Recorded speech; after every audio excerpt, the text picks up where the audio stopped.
Programme officer PRS इतिका Singh हमारे साथ हैं। आपका स्वागत है इतिका। मैं ये चाहूँगा कि जो अंकगणित है वो मनोरंजन भारती ने अभी बताया, राष्ट्रपति चुनाव की अहमियत और ये किस तरह से अलग है दूसरे चुनाव से, हमारे श्रोताओं की जानकारी के लिए।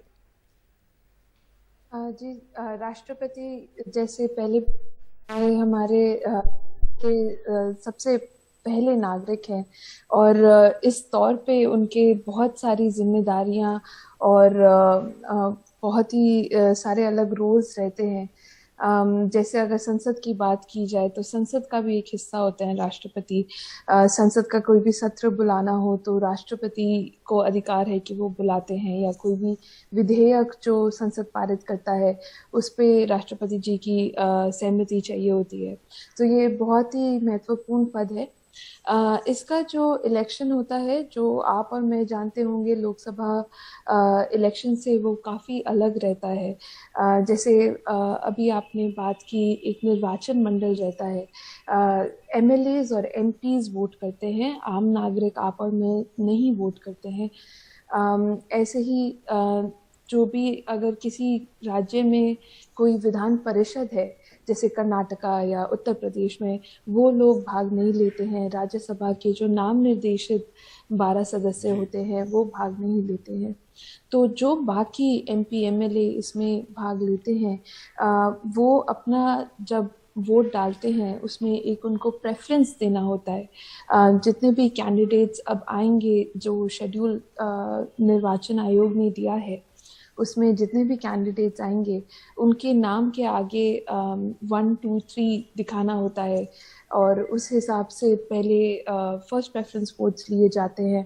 तो और जैसे आप लोगों ने कहा कि क्योंकि यहाँ पे स्टेट असेंबलीज वोट करती हैं, तो ये भी जानना रहता है कि कौन सी पार्टी या कौन सा दल के पास कितने वोट हैं। तो इसमें काफ़ी डिफरेंसेस होते हैं जो लोकसभा का इलेक्शन होता है और प्रेसिडेंट का इलेक्शन होता है। इतिका, मेरा एक सवाल है, ये मुझे लगता है कि एकमात्र ऐसा चुनाव होगा जो कि जिसमें कोई व्हिप नहीं हो है। इसका मतलब कोई भी सांसद, किसी भी पार्टी का विधायक किसी भी राष्ट्रपति पद के खड़े हुए उम्मीदवार को वोट डाल सकता है। इसके पीछे आपको क्या लगता है, क्या सोच रही होगी जो हमारे संविधान निर्माताओं ने इसको डाला कि कोई व्हिप नहीं होगा? नहीं तो अभी देखिए राज्यसभा के चुनाव होने जा रहे हैं, उसमें व्हिप है। पार्लियामेंट में कोई भी कार्यक्रम होता है, बिल पास होता है, तो वहां व्हिप है। जी, जो ये व्हिप का कॉन्सेप्ट है, ये एक्चुअली संविधान जब बना था तब नहीं था। ये जब 10th शेड्यूल ऐड किया था अमेंडमेंट के तौर से, जो एंटी डिफेक्शन लॉ लाया गया था, उसी में था। तो ये व्हिप का कॉन्सेप्ट हमारे संविधान के निर्माताओं ने नहीं सोचा था।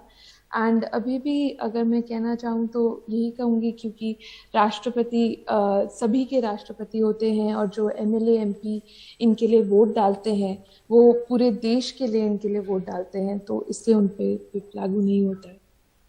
मेरा एक और सवाल है कि ये जो अलग अलग राज्यों के जो वोट कैलकुलेट किए जाते हैं, ये थोड़ा कॉम्प्लिकेटेड है, लेकिन फिर भी इस बार जो लगता है थोड़ा एनडीए थोड़ा 2% वोट से पिछड़ रही है।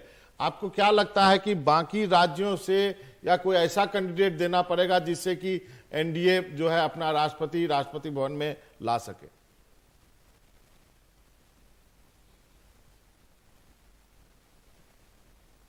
जी,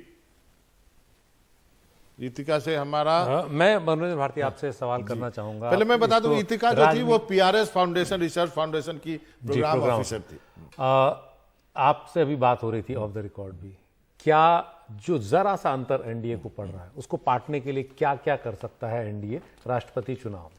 देखिए, एक तो जैसा मैंने बताया आपको कि उनके पास 3 राज्य हैं, बीजेडी, वाईएसआर कांग्रेस और टीआरएस, इनसे बात कर ले। लेकिन और एक तुरुप का इक्का है प्रधानमंत्री मोदी या बीजेपी के पास, कोई महिला और आदिवासी महिला को आप राष्ट्रपति पद का उम्मीदवार खड़ा कर, जो अभी तक नहीं बनी है, जिसकी संभावना व्यक्त की जा रही है।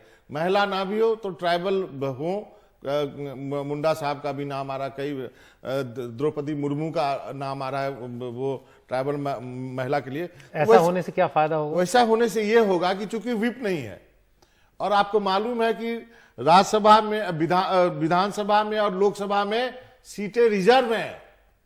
अनुसूचित जाति जनजाति के लिए सीटें रिजर्व है, वो हर स्टेट असेंबली में है, लोकसभा में भी रिजर्व है। और झारखंड जैसे राज्य और आपको महाराष्ट्र जैसे राज्य, छत्तीसगढ़ जैसे राज्य, वहां के ट्राइबल एमएलए फ्री है वोट करने के लिए और कोई व्हिप नहीं है।